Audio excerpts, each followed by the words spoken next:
I can only make a comparison with Tesla, for example, where the Tesla owner buys a car, but he gets different experience. The car is plugged in, it can be diagnosed over the net. It can be, the software glitches can be fixed while the car is in the garage, in the customer's garage,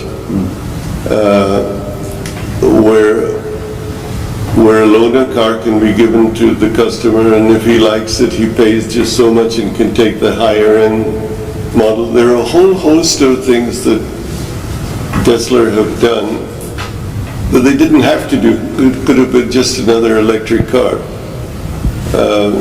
So I think aspirationally, those kinds, going beyond the product to the overall experience,